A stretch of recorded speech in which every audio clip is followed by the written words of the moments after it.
ॐ गुरु ब्रह्मा गुरु विष्णु गुरुदेव महेश्वर गुरु साक्षात् परं ब्रह्म तस्मै श्री गुरवे नमः।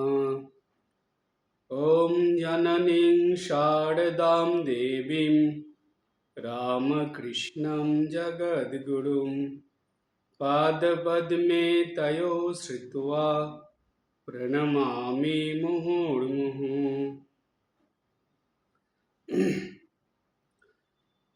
ॐ श्रीमद्भागवतं नौमि अमलं पुराणं शुभं यस्य श्रवण अध्यायेन मात्रेण गोविन्दे लभते रतिम्। ॐ मूकं करोति वाचालं पुङ्गुं लङ्घयते गिरिं यत्कृपातमहं वन्दे परमानन्दमाधवम्। সবার প্রথমে ভগবান শ্রীকৃষ্ণের চরণে আভূমি লুণ্ঠিত প্রণাম জানাই।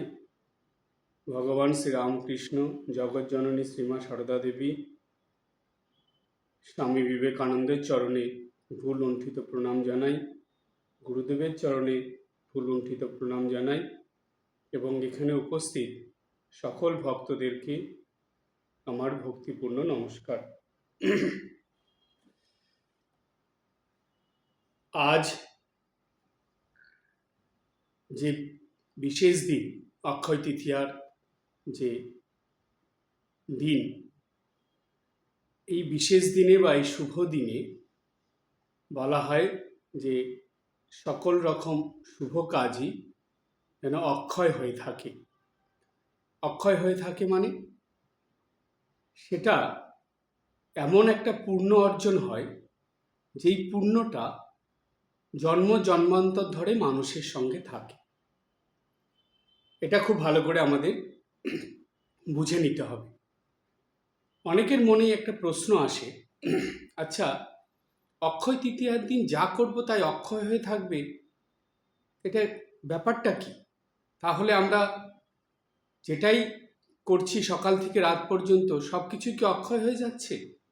না, ব্যাপারটা সেই রকম নয়। অক্ষয় হয়ে থাকা মানে আপনি যাই করছেন সেগুলো সব কিছুই তো একটা কর্ম। একটা কর্মের দ্বারাই তো আপনার দিন অতিবাহিত হচ্ছে। তাই ভগবান গীতাতে বলে দিলেন যে শুধু শারীরিকভাবে মানুষ কর্ম করে না, শারীরিক, মানসিক এবং বাচিক তিনভাবে মানুষ কর্ম করে। তাই এই অক্ষয় তৃতীয়ার যে পুণ্য লগ্ন বা পুণ্য তিথি, এটা বিশেষ তিথি, বলা হয় যে এই তিথির শুরু হওয়া থেকে শেষ হওয়া পর্যন্ত, মানে এই তৃতীয়া তিথি শুরু হওয়ার থেকে শেষ হওয়া পর্যন্ত এই সময়টুকুর মধ্যে মানুষ কায় মনোবাক্যে, অর্থাৎ শারীরিক, মানসিক এবং বাচিক, এই তিন রকমভাবে যেই কর্মগুলো করে সেই কর্মগুলোর ফল কিন্তু দীর্ঘদিন ধরে থাকে, অর্থাৎ অক্ষয় থাকে। বলা হয় জন্ম জন্মান্তর ধরে চলতে থাকে। এই যে জন্ম জন্মান্তর ধরে চলতে থাকা কর্মফল, তাহলে এটা জানার পর নিশ্চয়ই মানুষের মনে এটা আসবে যে আরে, আমরা যদি কোনো খারাপ কর্ম করে ফেলি, কোনো অশুভ কর্ম করে ফেলি, তাহলে কি হবে? এর যে কর্মর যে ফলটা হবে সেটা তো অশুভই হবে, খারাপই হবে। কেন? মন্দ কর্ম করলে তার ফল মন্দ, আর পুণ্য কর্ম করলে তার ফল পুণ্য। তাই মন্দ কর্ম বা অশুভ কর্ম বা খারাপ কর্ম যদি কিছু করা হয় কায় মনোবাক্যে, সেটার যে ফল সেটা কিন্তু জন্ম জন্মান্তর ধরে থাকবে। আবার কায় মনোবাক্যে যদি শুভ কর্ম, পুণ্য কর্ম, ভালো কর্ম করা হয়, সেটার যে ফল সেটা কিন্তু জন্ম জন্মান্তর ধরে থাকবে। তাই এই অক্ষয় তৃতীয়ার এই তৃতীয়া তিথি শুরুর থেকে শেষ পর্যন্ত এই সময়টা খুব সাবধানে কায় মনোবাক্যের দিকে খেয়াল রেখে কর্ম করতে হয়। আর অবশ্যই পুণ্যকর্ম, শুভকর্ম, মঙ্গলজনক, কল্যাণজনক কর্ম করতে হয়। তিনভাবেই ভালো কথা বলতে হয়, ভালো ব্যবহার করতে হয়, তারপর চিন্তাভাবনা ভালো করতে হয়, এবং জাগতিক বা পারমার্থিক যে কর্মগুলো শরীর দ্বারা নির্বাহ হয় সেগুলো ভালো কর্ম, কল্যাণজনক কর্ম করতে হয়। তো এই কর্মের ফল অক্ষয় হয়ে যায়। কর্মফল তো অক্ষয় হওয়ার কথা আমরা বুঝলাম, কিন্তু সত্যি করে ভাবলে বা একটু ঠিক মতন চিন্তা করলে এটা বোঝা যায় যে সকাল থেকে রাত পর্যন্ত এই যে সারাটাক্ষণ, ধরুন 12 ঘন্টা, এই যে 12 ঘন্টা সময়, এই 12 ঘন্টা সময় অর্থাৎ রাত্রে ঘুমানোর আগে পর্যন্ত এই সময়টা কিন্তু সারাক্ষণ কায় মনোবাক্যে শুদ্ধ কর্ম করা প্রচণ্ড কঠিন, খুবই একটা শক্ত, কঠিন বা প্রায় অসম্ভব একটা কথা এটা, যেটা সম্ভব নাকি তাই। ভোরবেলা 5টার সময় ঘুম থেকে ওঠা হলো এবং রাত্রেবেলা 11টা বা 11:30টার সময় ঘুমানো হচ্ছে। এতক্ষণ সময় যে কায় মনোবাক্যে সব কিছু শুভ, ভালো, মঙ্গলকর করা হবে, এই গ্যারান্টি দেওয়া খুব মুশকিল। তাহলে এই যখন এটা খুব কঠিন হয়ে যাচ্ছে, অসম্ভব হয়ে উঠছে, তাহলে কি এমন কোনো উপায় আছে যেটা খুব সহজেই, যতক্ষণ এই তিথিটা থাকবে ততক্ষণ কায় মনোবাক্যে শুভকর্ম, ভালো কর্ম করা যাবে? সেটা সহজেই হবে, তার জন্য সাবধানও হতে হবে না বা আলাদা করে কিছু করতেও হবে না। এমনিতেই স্বাভাবিকভাবেই এই শুভকর্ম, ভালো কর্ম এই অক্ষয় তিথি আর তিথিতে সারাক্ষণ হতে থাকবে, সহজভাবেই হবে। আছে কি কেন এরকম কোনো উপায়? তখন শাস্ত্র বলছে এটা, বা শাস্ত্রে এটা বলা আছে যে হ্যাঁ, অবশ্যই আছে। আর এই যে অবশ্যই আছে বলা হলো, সেই কথা সত্য যুগেও আমরা পেয়েছি, ত্রেতা যুগেও পাওয়া গেছে, দাপরেও পাওয়া গেছে এবং কলিতেও পাওয়া গেছে। কি করে এটা সম্ভব?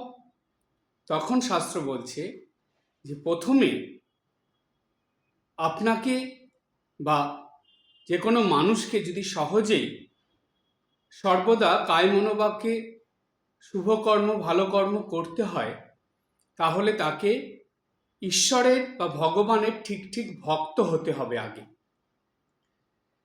যে মানুষ মুখে মুখে নয়, মনের থেকে ঠিক ঠিক ভগবানের ভক্ত, সেই মানুষের কায় মনোবাক্যের দ্বারা সর্বদাই শুভ কাজ, মঙ্গল কাজ সহজভাবেই হয়। তার জন্য আলাদা করে তাকে কিচ্ছু করতে হয় না, এমনিতেই হবে। কেন? তার মধ্যে অশুভ, তার মধ্যে খারাপ, মন্দ কিচ্ছু থাকে না।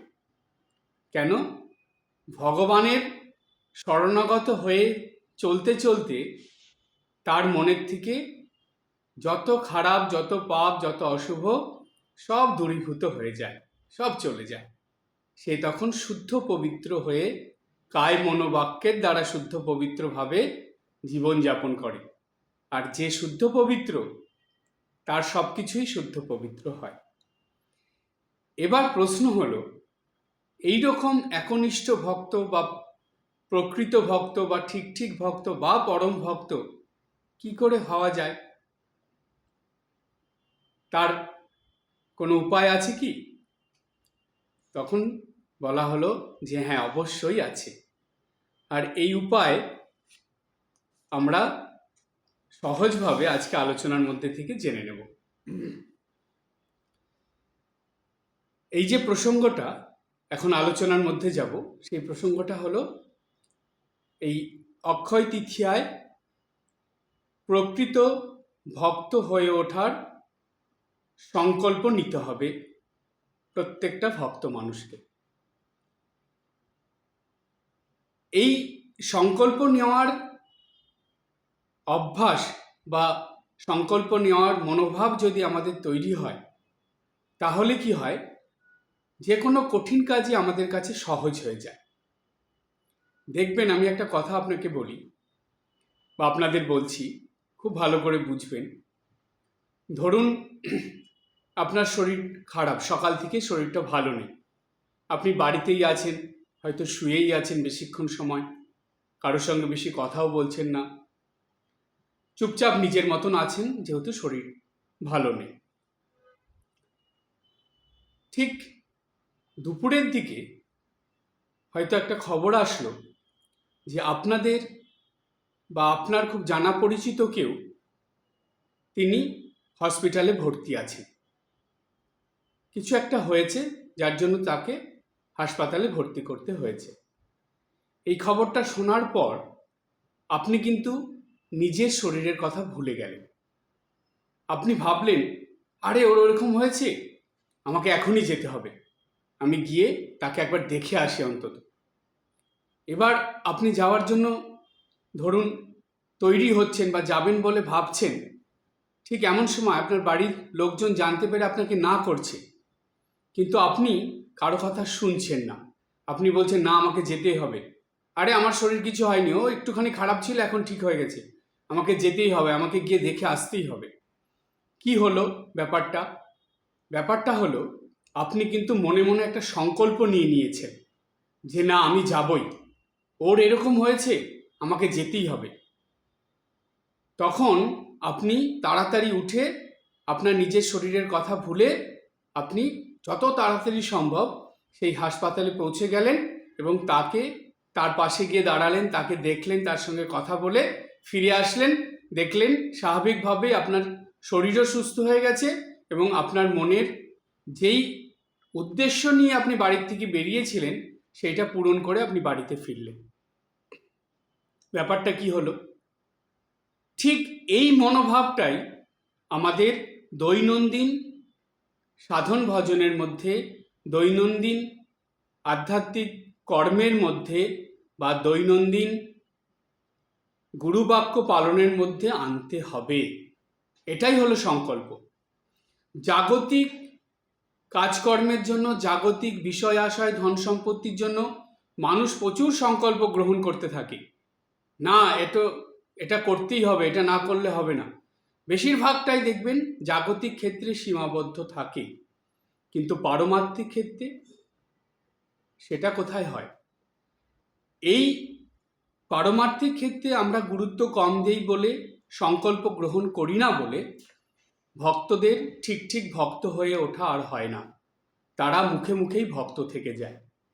তাই যদি ঠিক ভক্ত হয়ে উঠতে হয়, তাহলে সংকল্প গ্রহণের দ্বারা ভগবানের প্রতি এই নিষ্ঠা, ভক্তি, ভালোবাসা নিয়ে দৈনন্দিন গুরুবাক্য পালন, জপ, ধ্যান, পূজা পাঠ, প্রার্থনা এগুলো করতেই হবে।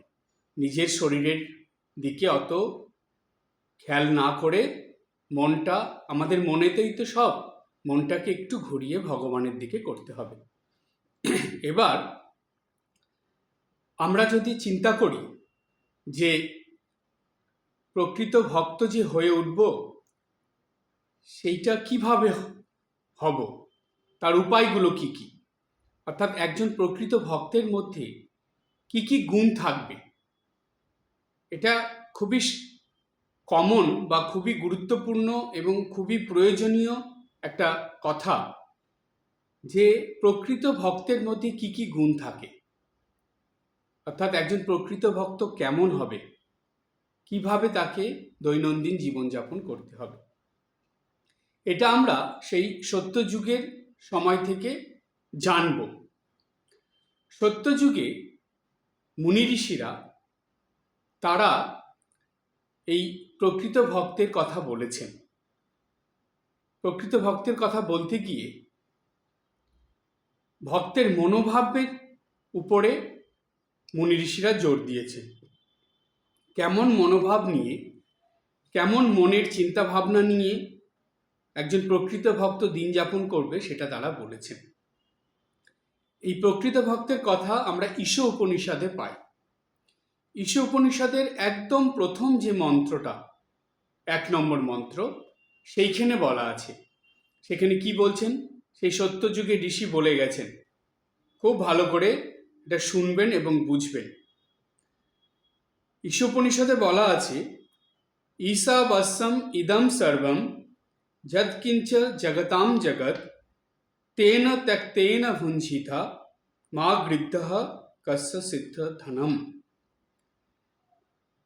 বলছে ঈশাবস্যম ইদম সর্বম, এই জগৎ সংসারে যা কিছু দেখা যাচ্ছে, যা কিছু আমরা দেখছি, সব কিছুর মধ্যে ভগবান রয়েছেন, ভগবান বাস করছেন, ঈশ্বরের অধিষ্ঠান সব কিছুর মধ্যে রয়েছে। এই কথা কিন্তু এক বর্ণ মিথ্যে নয়, এই মন্ত্রের একটা অক্ষরও মিথ্যে নয়। কেন জানেন? এই উপনিষদের বাণীগুলো ঋষি বাণী, তো ঋষিরা এটা উপলব্ধি করে, নিজে চোখে দেখে, নিজের চিন্তাভাবনার দ্বারা, ধ্যানের দ্বারা সেটা বুঝে তারপরে তারা সেটা উচ্চারণ করেছেন বা বলেছেন। তাই এই যে ঋষি বাক্য, এটা কিন্তু প্রত্যেকটা অক্ষর চিরসত্য। তাই সেখানে ঋষি বলছেন ঈশাবস্যম ইদম সর্বম। ইদম মানে এই জগতে যা কিছু দেখা যাচ্ছে সব কিছুর মধ্যে ভগবান রয়েছেন। যৎ কিঞ্চ জগৎ জগতম জগৎ, এই যে জগৎটা আমরা দেখছি, এই জগতের ছাড়াও আর এক জগতেও তিনি রয়েছেন। এই ব্যাপারটা একটুখানি কেমন যেন না, যে কি ব্যাপার, এই জগৎ ছাড়া আর এক জগৎ? অবশ্যই তাই। প্রত্যেকটা মানুষ আমরা দুটো জগতের মধ্যে আমাদের চিন্তা ভাবনা, আমাদের কর্ম, আমাদের উপলব্ধি, আমাদের অনুভব, আমাদের জ্ঞান, আমাদের বুদ্ধি, সব কিছু দুটো জগতের মধ্যে ঘোরাফেরা করে। প্রথম বহির্জগৎ, আর দ্বিতীয় অন্তর্জগৎ।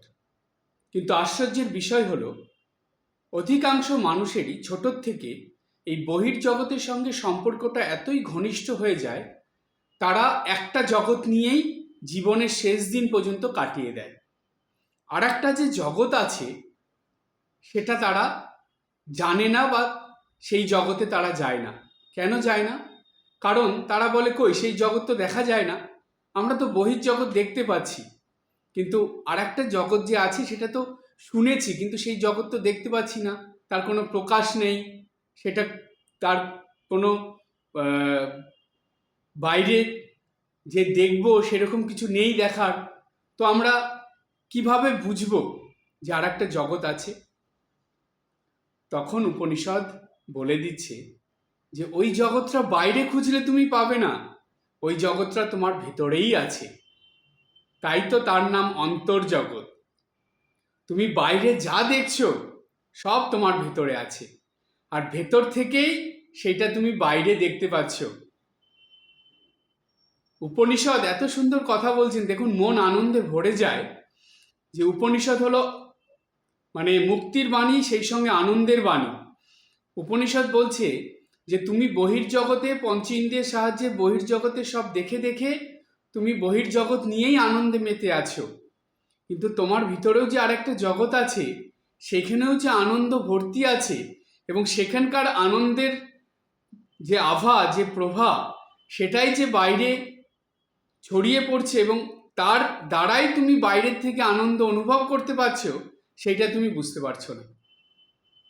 তাই উপনিষদে ঋষি বলে দিলেন, যৎ কিঞ্চ জগতাম জগৎ, এই যে বাইরের জগৎ দেখছো, এটা কিঞ্চিত মাত্র, তোমার ভেতরে আর একটা জগৎ আছে। বাইরের জগতেও যেমন ঈশ্বর আছেন, তোমার অন্তর্জগতে, ভেতরের জগতেও ঈশ্বর আছেন। তিনি আছেন সর্বত্র, সব জায়গায়, সব জগতের মধ্যে, অন্তর্জগৎ বহির্জগৎ যা বলবে সব কিছুর মধ্যেই তিনি আছেন। আসলে তিনি ছাড়া তো কিছু নেই। তাই তুমি বাইরে যা দেখছো তার মধ্যেও ঈশ্বর, তুমি অন্তরে যা পাচ্ছ তার মধ্যেও ঈশ্বর। এরপরে বলছে তেন ত্যক্তেন ভুঞ্জিথা, বলছে ত্যাগের দ্বারা ভোগ করো। এইটা জেনে, কি জেনে? যে তোমার নিজের কিছু নেই, সব কিছু ভগবানের, ঈশ্বরের। তিনি দিয়েছেন বলে তোমার আছে, তিনি না দিলে তো তোমার থাকতো না। তাই তুমি এগুলো জেনে এটাকে ত্যাগের দ্বারা ভোগ করো। কথাটার মানেটা কি? কেমন কথা এটা? ত্যাগের দ্বারা ভোগ করো মানে? তার মানে হলো যে তোমার যতটুক প্রয়োজন জীবন ধারণের জন্য ততটুক তুমি তোমার কাছে রাখো, বাদ বাকি সেগুলোকে তুমি এই ঈশ্বরের যে সৃষ্টি, সেই সৃষ্টির কল্যাণের জন্য, মঙ্গলের জন্য, উপকারের জন্য, ভালোর জন্য তুমি সেগুলোকে ত্যাগ করো। একটা কথা আমি এর আগেও আপনাদের বলেছি, আজ প্রসঙ্গক্রমে আরেকবার বলছি, প্রত্যেকটা মানুষই তারা যদি নিজেদের প্রয়োজনের অতিরিক্ত কিছু নিজের কাছে সঞ্চয় করে রাখে, নিজের কাছে আটকে রাখে, সেটা সে নিজে ব্যবহারও করছে না এবং অপরকে ব্যবহার করতেও দিচ্ছে না, সে নিজের কাছেই সেগুলোকে রেখে দিয়েছে, আটকে রেখেছে। দিনের পর দিন সেগুলো থেকে থেকে নষ্ট হয়ে যাচ্ছে। এটা কি হলো জানেন? এটা আপনি এক ধরনের অপরাধ করে ফেললেন। কি অপরাধ সেটা? বলছে যে আপনি নিজে সেটাকে ব্যবহার না করে, সেটাকে ভোগ না করে, সেটাকে নিজের কাজে না লাগিয়ে আপনি সেটা নষ্ট করে দিলেন। এটা যদি আপনি নিজের কাছে না রেখে অপর কাউকে দিয়ে দিতেন, যার প্রয়োজন, সে কিন্তু এটা পেলে ব্যবহার করতে পারত। অর্থাৎ আপনি নিজের কারণে অপরকে বঞ্চিত করলেন।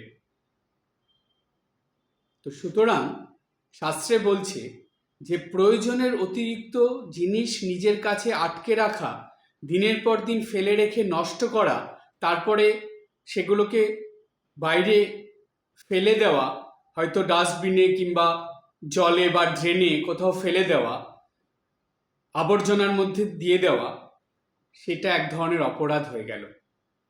সেটা আপনি নিজেও ব্যবহার করলেন না, অপরকেও ব্যবহার করতে দিলেন না। তাই বলছে ত্যাগের দ্বারা ভোগ করো। মানুষের কাছে প্রয়োজনের অতিরিক্ত জিনিস চলে আসতেই পারে, এমন নয় যে আসবে না। জীবনযাপন করতে গেলে এগুলো চলেই আসে, কিন্তু উপনিষদ বলছে সেটা আসার পর তুমি নিজের কাছে আটকে রেখো না, তুমি ত্যাগ করতে শেখো। কেন? তুমি তো কিছুই নিয়ে আসোনি, তুমি তো কিছুই নিয়ে যাবে না, সবই তো ঈশ্বরের জিনিস তুমি নিয়ে পেয়েছো, আর সব ঈশ্বরের জিনিস এখানে ছেড়ে চলে যেতে হবে। সুতরাং তোমার যদি কিছু নয়, তাহলে ঈশ্বরের জিনিস যদি তুমি নিজের কাছে রেখে দিচ্ছ, তাহলে সেটা অপরকে কেন দিচ্ছ না? তাই ত্যাগের দ্বারা ভোগ করো, মানুষকে দাও। যার যেটা প্রয়োজন, তোমার সামর্থ্য মতন তোমার কাছে যদি থাকে প্রয়োজনের অতিরিক্ত, সেটা অবশ্যই দেবে। দিয়ে তুমি নিজের প্রয়োজনে যতটুক সেটা নিয়ে জীবনযাপন করো। তারপরে বললেন মা গৃদ্ধ কস্য সিদ্ধনম, বলছে এই যে ধন সম্পত্তি, বিষয় আশয়, তারপরে জানেন তো এই যে সন্তান সন্ততি, এরাও তো আপনার সম্পদ। পরিবার পরিজন, আত্মীয় স্বজন সবই তো আপনার সম্পদের মধ্যেই পড়ে, এগুলোই ধন সম্পত্তির মধ্যে পড়ে। শুধু যে টাকা পয়সা, বাড়ি গাড়ি, জায়গা জমি ধন সম্পত্তির মধ্যে পড়ে তাই নয়। আপনার পরিবার পরিজন, আত্মীয় স্বজন, সন্তান সন্ততি, নাতি নাতনি সবই ধন সম্পত্তির মধ্যে পড়ে। বলছেন যে মা গৃদ্ধ কস্য সিদ্ধনম, বলছে এই যে ধন সম্পত্তিগুলো, এগুলো কে রাখতে পেরেছে, এগুলো কে সঙ্গে করে ধরে রাখতে পেরেছে? পেরেছে আজ পর্যন্ত কেউ? এগুলো তো ছাড়তেই হবে, এগুলো ছেড়েই যেতে হবে। এগুলোকে সঙ্গেও আনেননি আপনি, সঙ্গে নিয়েও যাবেন না। তাহলে এই মন্ত্রটার দ্বারা উপনিষদের ঋষিরা কি বলতে চাইছেন? উপনিষদ ঋষিরা বলছেন যে এইটা তুমি খুব ভালো করে চিন্তা করো, যে ঈশাবস্যম ইদম সর্বম যৎকিঞ্চ জগতাম জগৎ তেন ত্যক্তেন ভুঞ্জিতা মা গৃধ কস্য সিদ্ধনম। এটা চিন্তা করলেই দেখবে যে এই জাগতিক যা কিছু নিয়ে তুমি জীবনযাপন করছো, এই জগৎ সংসারের বহির্জগতে কিচ্ছু থাকবে না তোমার। সব কিছু সরে গিয়ে এই বহির্জগৎ যার সৃষ্টি শুধু তিনিই থাকবেন। ঠিক তেমনি অন্তর্জগতেও তাই। তুমি যে মনের ভিতরে এত কিছু ধন সম্পত্তি রেখে দিয়েছ, মনের ভিতরে সব জমিয়ে রেখেছ, এই ফেভিকুইক আঠার মতন সব কিছুর সঙ্গে নিজেকে আটকে রেখেছ, এগুলো কি থাকবে তোমার? কি নিয়ে যেতে পারবে তুমি? এগুলোও থাকবে না। তাহলে থাকবেটা কি? একটাই জিনিস থাকবে, সেটা হলেন সেই চিরসত্য নিত্য, যিনি আগেও ছিলেন, এখনো আছেন, পরেও থাকবেন, সেই এক ভগবান ঈশ্বর, তিনিই থাকবেন। সুতরাং তাকে রেখেই সব কিছু করতে হবে, তাকে ধরে রাখতে হবে। মানুষের ভুলটা কোথায় হয় জানেন? বিশেষ করে ভক্ত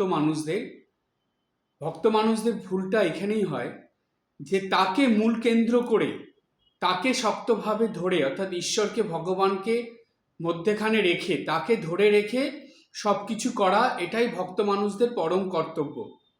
কিন্তু সেটা যখনই করে না, তখনই সে ভক্ত মানুষদের জীবনে নানা রকম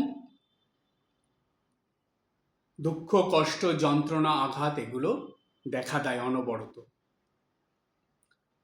ঠাকুর এটা খুব সহজভাবে বুঝিয়ে দিলেন। ঠাকুর বললেন, ছোট ছোট বাচ্চারা তারা খুঁটি ধরে ঘুরতে থাকে, সবাই ভয় পেয়ে যায়, আরে খুঁটি এত জোরে জোরে ঘুরছে তো পড়ে যাবে, পড়ে গিয়ে হাত পা ভেঙে যাবে, মাথা ফেটে যাবে, নাক ফেটে যাবে, একটা বিপদ ঘটে যাবে।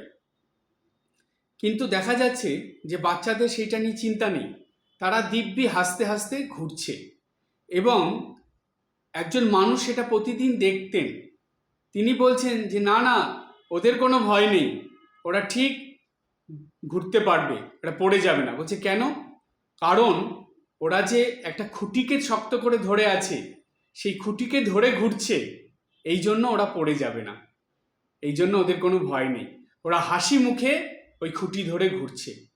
ঠিক এই কথাটা সংসার জীবনে, গৃহস্থ জীবনে খুব বড় একটা শিক্ষা ঠাকুরের দেওয়া। খুঁটি ধরে সংসার চক্রে ঘুরতে থাকুন, তাহলে কোনো ভয় নেই।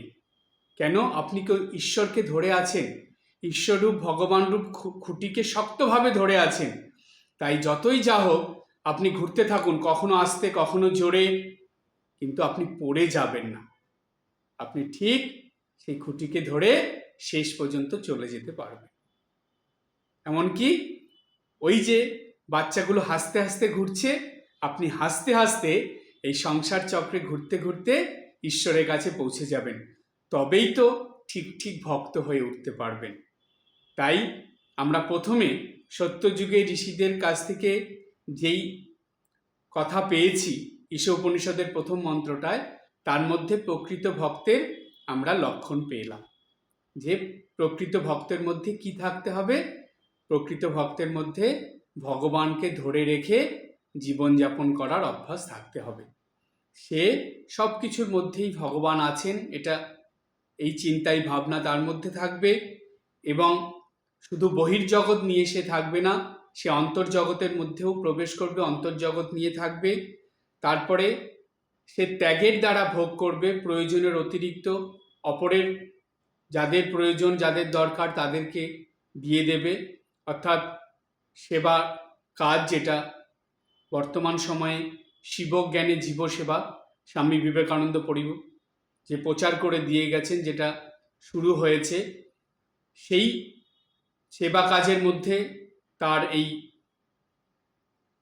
প্রয়োজনের অতিরিক্ত জিনিসগুলো সে দিয়ে দেবে। এবং মা গৃদ্ধ কস্য সিদ্ধনম, এবং সে যে ধন সম্পত্তি, বিষয় আশয় এগুলো নিয়ে রয়েছে, তার মধ্যে থেকেও সে ঈশ্বররূপ খুঁটিকে শক্ত করে ধরে থেকে নিত্যদিনে জীবনযাপন করবে। এই ভক্তের গুণের কথাগুলো বা ভক্তের মধ্যে এই বৈশিষ্ট্যগুলো থাকবে, সেই কথা আমরা সত্যযুগে ঋষিদের কাছ থেকে পেয়েছি। সত্যযুগের কথা আমরা জেনে নিলাম, প্রকৃত ভক্তের মধ্যে কি কি লক্ষণ বা গুণ থাকবে, সত্যযুগের ঋষিরা কি বলেছেন এটা জানার পরে সত্যযুগের মানুষদের বা মুনি ঋষিদের যে কথা বা জীবনযাপন সেটা এইরকমই ছিল। প্রকৃত ভক্তের এই গুণগুলো নিয়ে তারা চলতেন এবং সেই কথাই বলেছেন সেই ঋষি। ঈশ উপনিষদের প্রথম মন্ত্রে আমরা সেটা পেলাম। এবার এটা জানার পরে স্বাভাবিকভাবেই একটা কথা মনে হবে যে আচ্ছা, প্রকৃত ভক্ত হওয়ার জন্য এইগুলো করা কি সম্ভব? এটা তো অনেক কঠিন কাজ মনে হচ্ছে, এটা তো সম্ভব হবে না। সেই কোন সত্যযুগে বলে গেছে, এখন এই কলিযুগে এগুলো করা সম্ভব নাকি? তাই না, এগুলো করা যাবে না, এইসব বললে তো হবে না, এগুলো করা আমাদের সম্ভব হবে না। তাহলে উপায়টা কি? আচ্ছা, আমরা দাপর যে যুগ, সেই যুগেতেও জানি কথা, কিন্তু তার আগে তো আর একটা যুগ আছে, ত্রেতা যুগ। সত্য যুগের পরে ত্রেতা যুগ। ত্রেতা যুগে দেখি তো ভগবান কি বলেছিলেন। ত্রেতা যুগে ভগবান এসেছিলেন অবতার হয়ে শ্রীরামচন্দ্র নাম নিয়ে। রাম অবতারে ভগবান প্রকৃত ভক্তের জন্য কি বলে গেছেন এটা আমরা একটু জানব। রামায়ণে অর্থাৎ অধ্যাত্ম রামায়ণে আমরা রামের বাণীর মধ্যে পাই যে ভগবান শ্রীরামচন্দ্র তিনি বলছেন, সত্য পালনই শ্রেষ্ঠ ধর্ম। খুব মন দিয়ে শুনবেন, সত্য পালনই শ্রেষ্ঠ ধর্ম। ধর্ম পালনে ভক্তি লাভ হয়, ধর্ম ত্যাগে দুঃখ প্রাপ্তি অবশ্যম্ভাবী। আবার বলি, সত্য পালনই শ্রেষ্ঠ ধর্ম, ধর্ম পালনে ভক্তি লাভ হয়, ধর্ম ত্যাগে দুঃখ প্রাপ্তি অবশ্যম্ভাবী।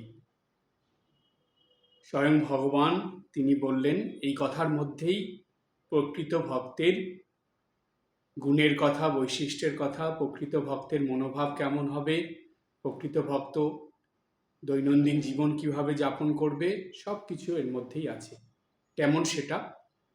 প্রথমে ভগবান বললেন, সত্য পালনই শ্রেষ্ঠ ধর্ম। অর্থাৎ সত্য পালন মানে, আচ্ছা বলুন তো, এই জগৎ সংসারে সত্য স্বরূপ কে আছে? চিরসত্য, সে কখনো মিথ্যে হয় না বা কখনো সে মিথ্যে হবার নয়।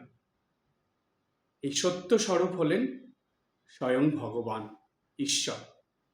তাহলে সত্য পালনই শ্রেষ্ঠ ধর্ম, অর্থাৎ ঈশ্বরকে ধরে জীবনযাপন করা, ঈশ্বরের নিত্যদিন সাধনা আরাধনা করা, ঈশ্বরের সেবা করা, তার পূজা করা, তার কাছে প্রার্থনা করা, তার নাম জপ করা, এই যে কাজগুলো পালন করা, এটাকে বলা হয় সত্য ধর্ম পালন।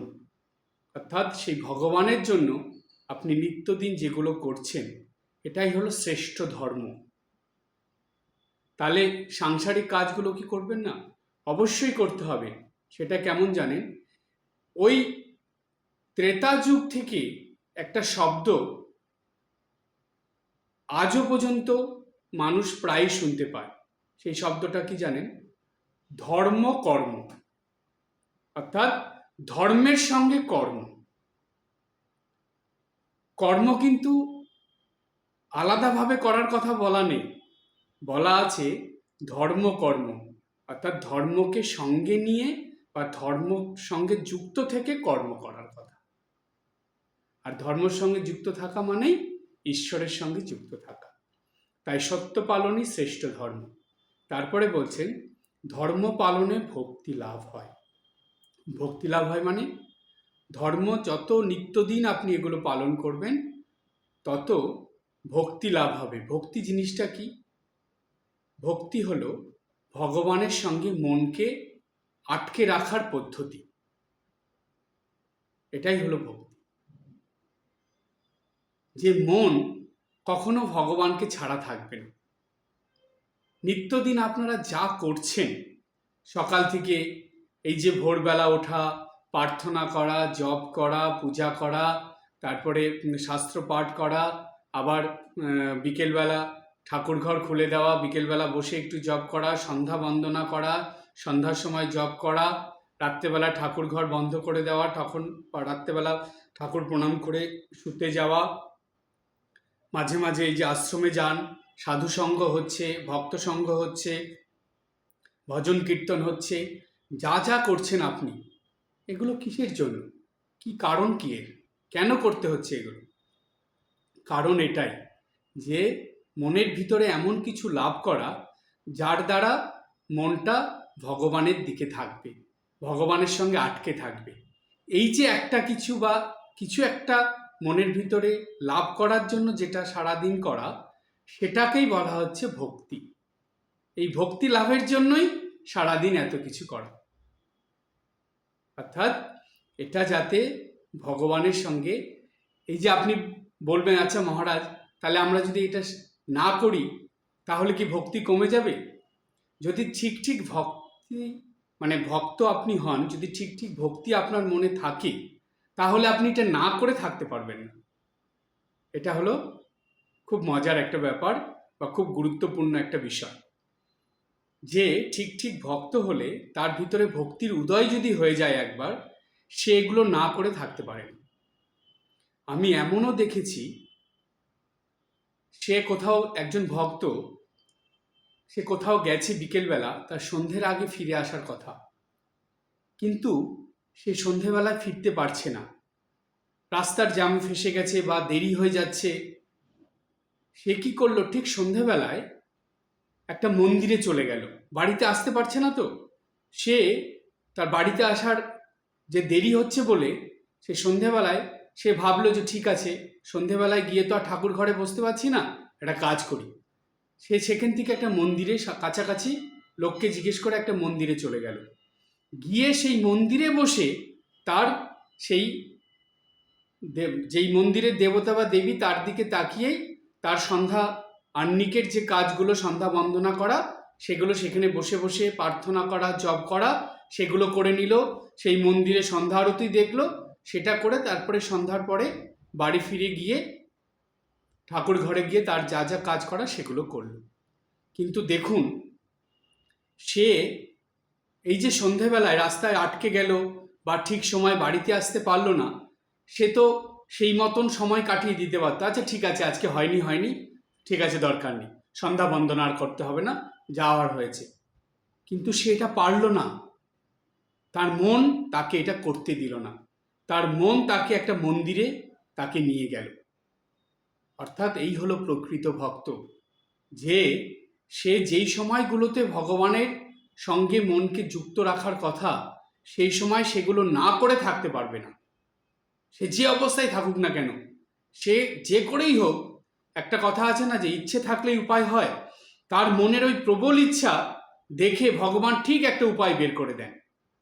জানবেন, ঠিক ঠিক ভক্ত হলে আপনার মনের এই প্রবল ইচ্ছা, উৎসাহ এবং আপনার মনের এই ভাবনা দেখে, চিন্তা ভাবনা দেখেই ভগবান ঠিক আপনাকে সাহায্য করেন, আপনাকে ঠিক একটা উপায় বের করে দেবেন, যাতে আপনি আপনার এই ভগবানের সঙ্গে যুক্ত থাকার যে পদ্ধতি, যে ভক্তি, সেটা জানি ঠিক ঠিকভাবে পালন করতে পারে। তাই শ্রীরামচন্দ্র তিনি বললেন যে ধর্ম ত্যাগে দুঃখ প্রাপ্তি অবশ্যম্ভাবী। অর্থাৎ এই যে ধর্ম দৈনন্দিন বা নিত্যদিনের জীবনে ভক্তরা পালন করছে, এই পালনের দ্বারাই তাদের জীবনে অনেক বাধা, অসুবিধা, দুঃখ, কষ্ট, যন্ত্রণা এগুলো আসে, কিন্তু সেগুলো তার মনে কোনো প্রভাব ফেলতে পারে না। সাময়িক একটু নাড়াচাড়া হয়, কিন্তু পরেক্ষণেই সেটা মন থেকে দূরে চলে যায়। কেন? সে প্রকৃত ভক্ত, সে জানে যে এগুলো যা হচ্ছে সবই ভগবানের ইচ্ছাতে, ঈশ্বরের ইচ্ছাতেই হচ্ছে।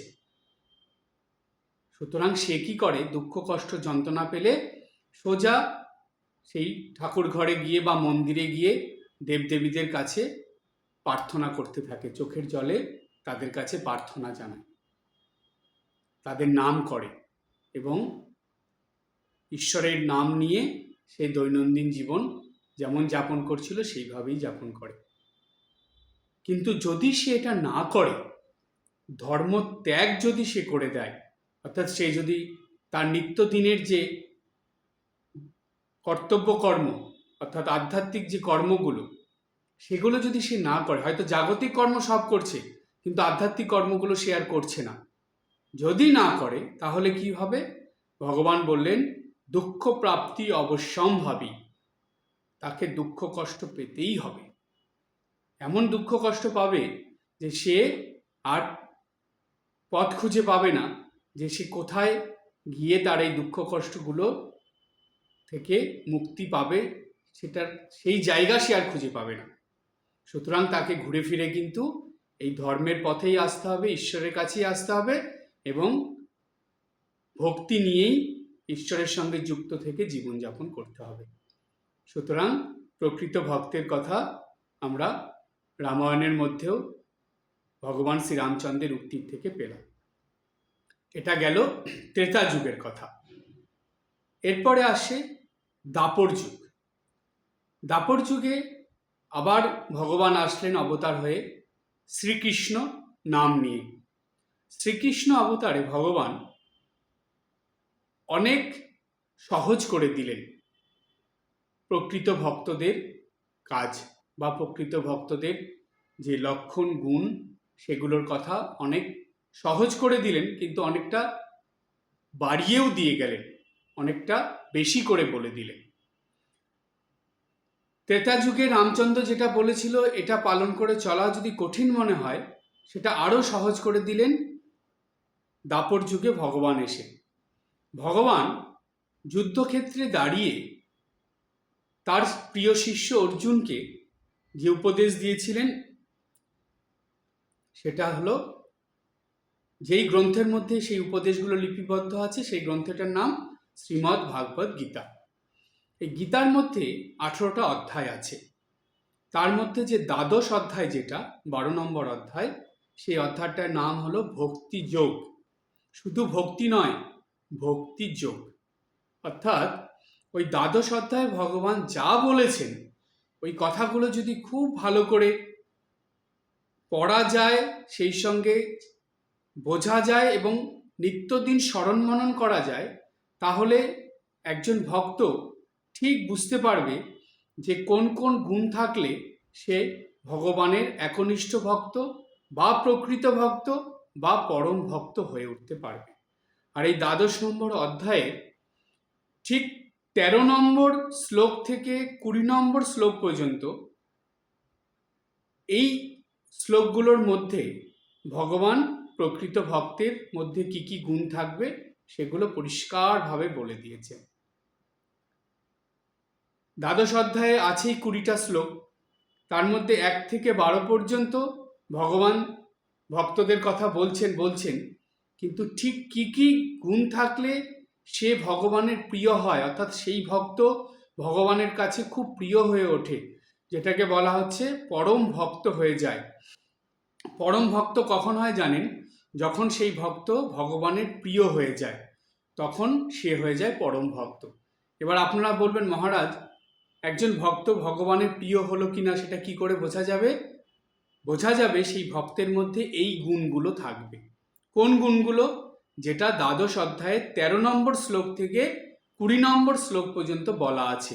আর সেটা কিন্তু যে সে বলেননি, সেটা স্বয়ং ভগবান তার প্রিয় ভক্ত, প্রিয় শিষ্য অর্জুনকে বলছেন। আর ভগবানের উদ্দেশ্য হলো অর্জুনের দ্বারা সমগ্র মানব জাতিকে ভগবান এটা বললেন যে যেই মানুষ এই গুণগুলো নিয়ে আমার সাধনা করবে, আরাধনা করবে, সেই আমার পরম ভক্ত হয়ে উঠবে। এটা দাপর যুগে ভগবান বলে দিলেন।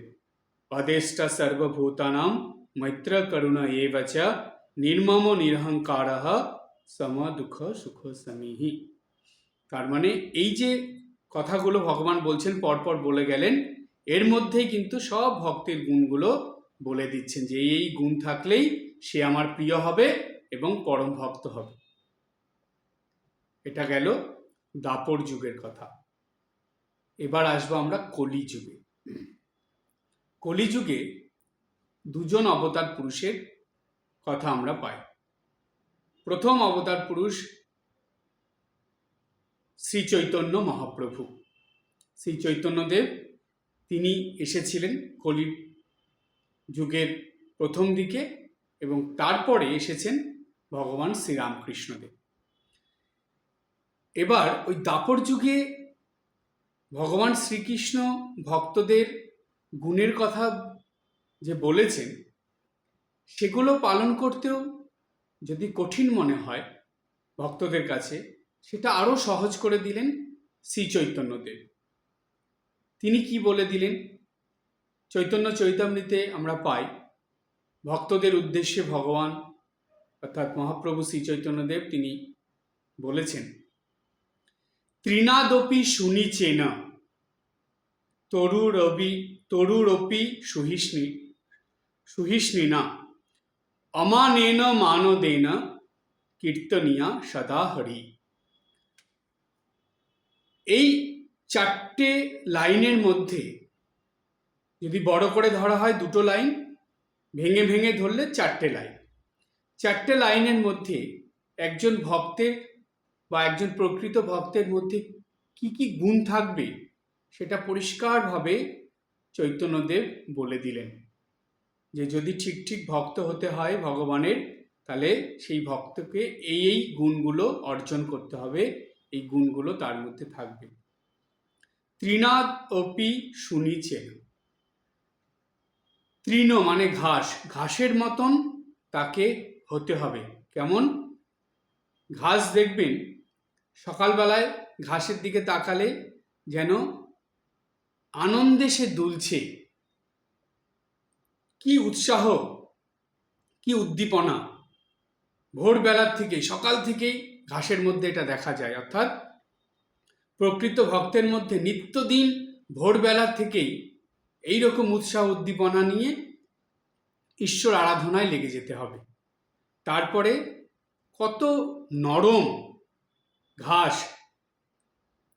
অর্থাৎ ভক্তের মনও এরকম ঘাসের মতন কোমল নরম হতে হবে।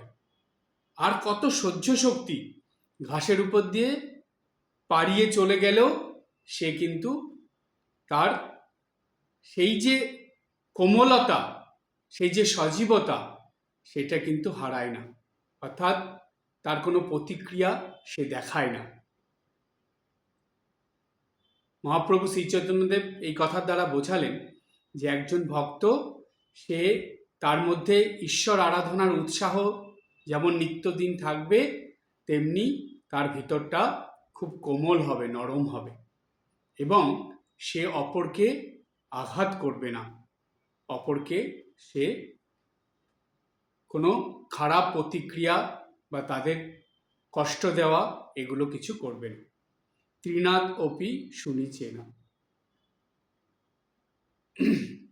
তরুরপি সহিষ্ণিনা, অর্থাৎ তরু মানে হলো গাছ, গাছের মতন সহ্য শক্তি থাকবে তার, যেটা বর্তমান সময়ে খুবই কম মানুষের মধ্যে, সহ্য শক্তি এবং ধৈর্য শক্তি।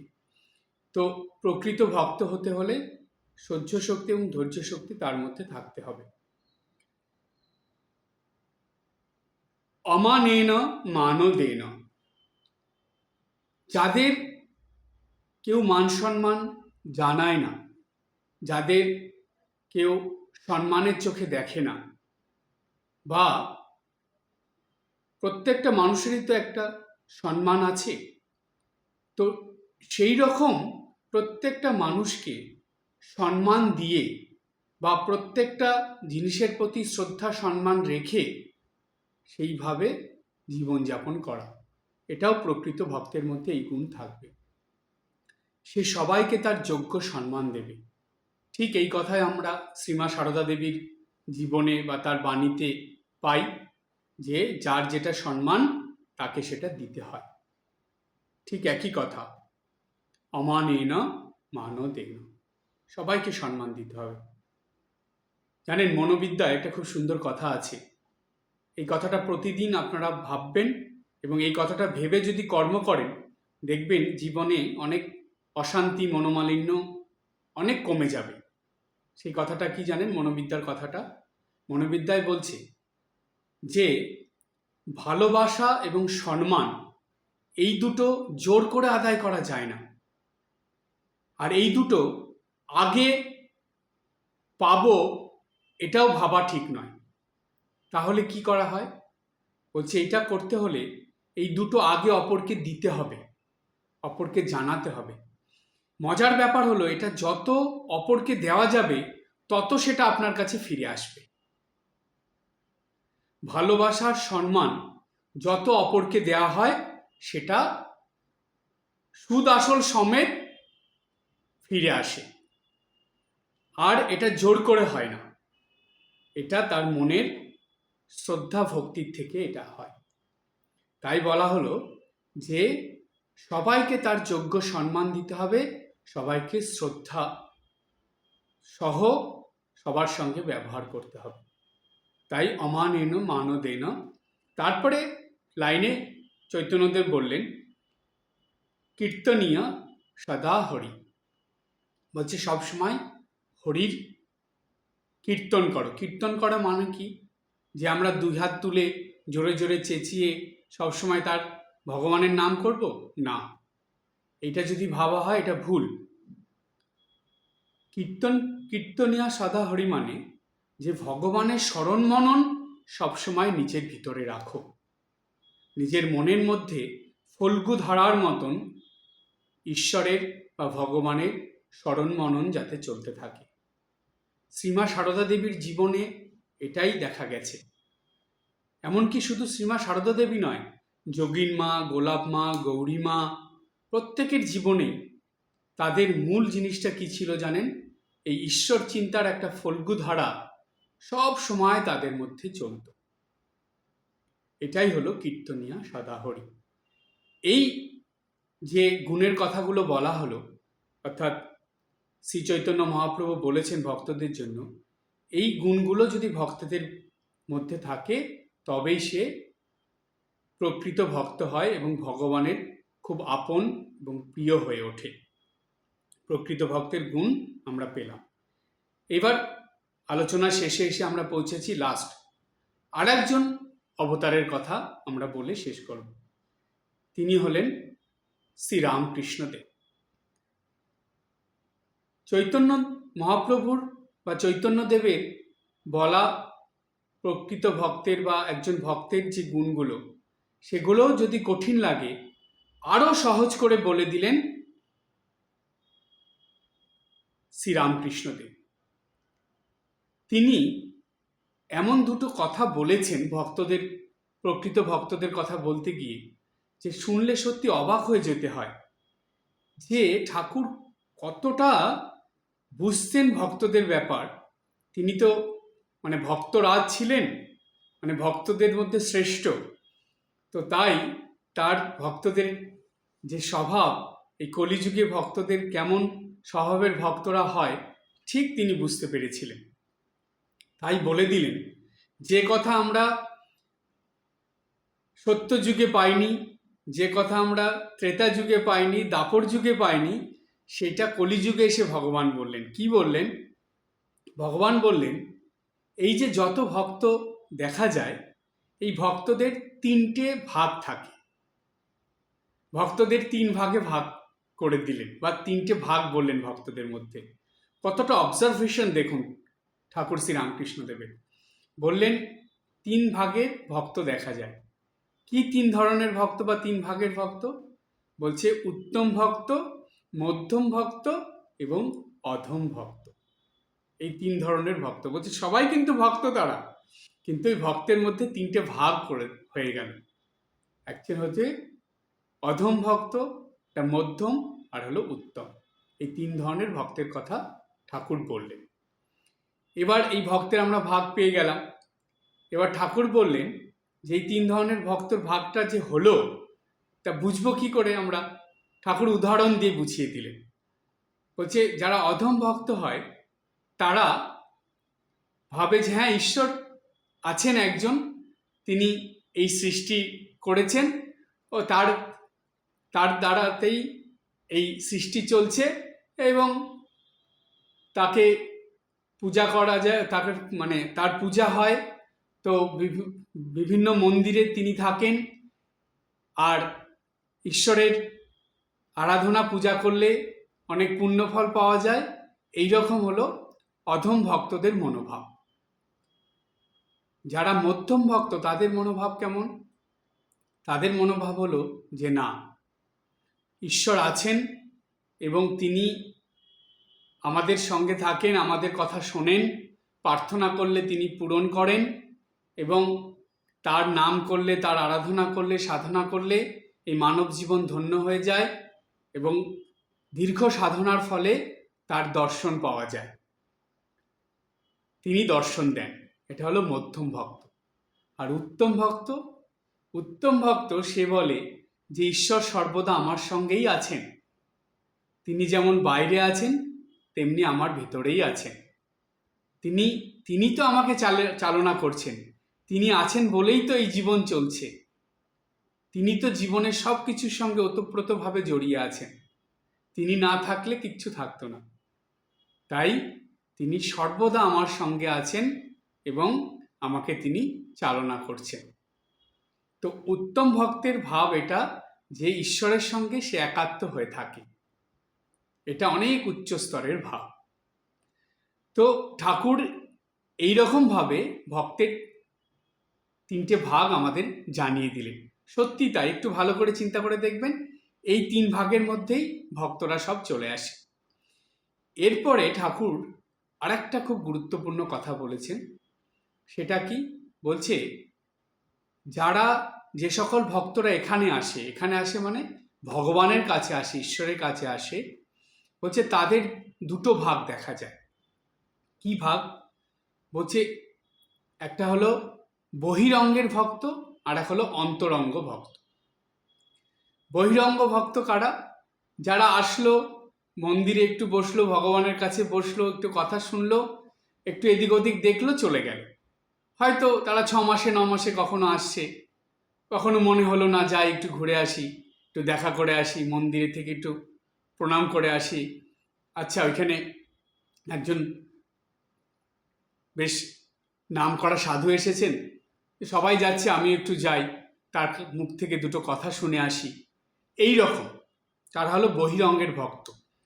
তারাও ভালো কথা শুনছে, ভালো কাজ করছে, তারাও পূজা করছে, জপ করছে, কিন্তু তাদের ঈশ্বরের কাছে আসা বা মন থেকে সেইভাবে তারা ঈশ্বরকে এখনো ধরেনি, তারা ঈশ্বরকে মনের বাইরে রেখে দিয়েছে। তাই হলো বহিরঙ্গের ভক্ত। এবং অন্তরঙ্গের ভক্ত কারা?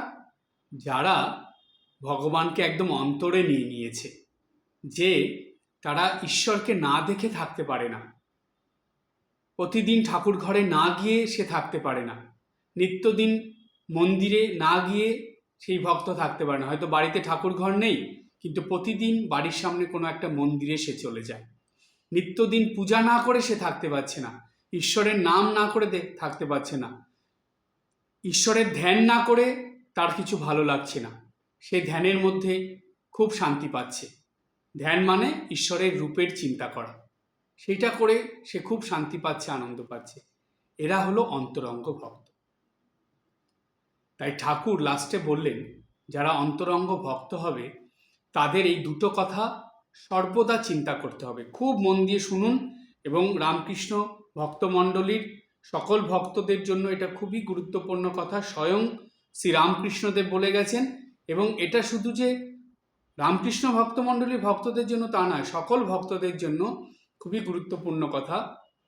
ঠাকুর বলছেন যে 2টো কথা সব সময় ভাবতে হবে। প্রথম, যে যাকে আমি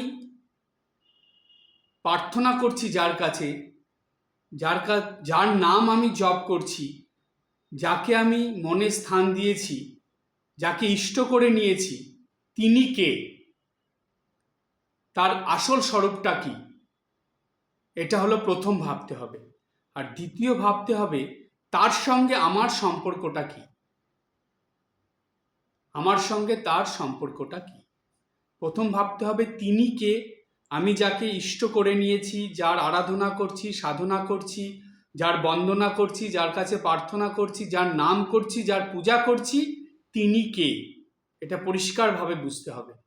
এবং দ্বিতীয়, আমার সঙ্গে তার অর্থাৎ আমার ইষ্টের সম্পর্কটা কি, এটা যদি বোঝা যায় তাহলে একজন ভক্ত খুব তাড়াতাড়ি পরম ভক্ত বা প্রকৃত ভক্তে পরিণত হয়ে যায়।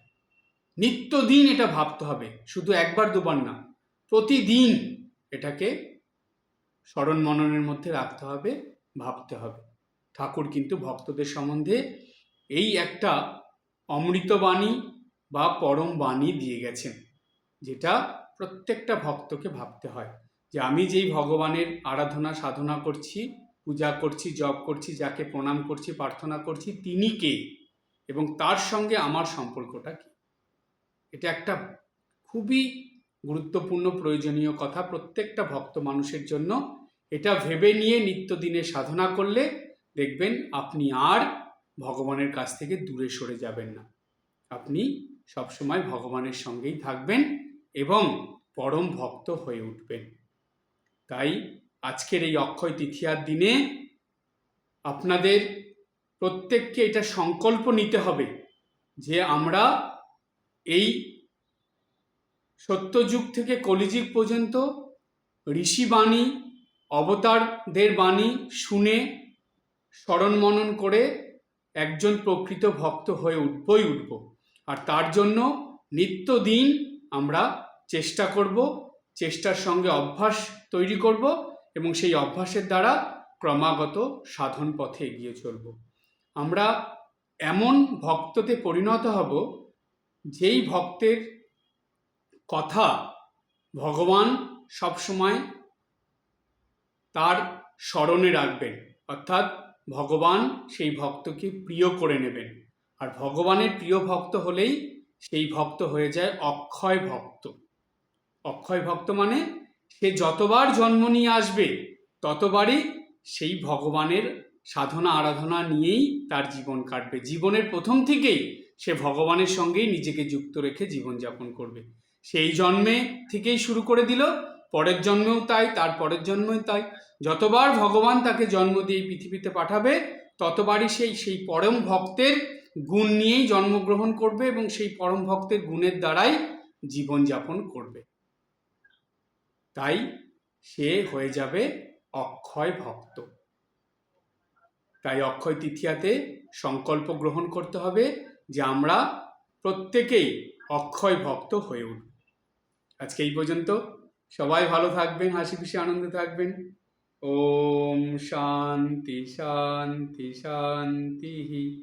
হরি ওম তৎসৎ। শ্রীরামকৃষ্ণার্পণমস্তু।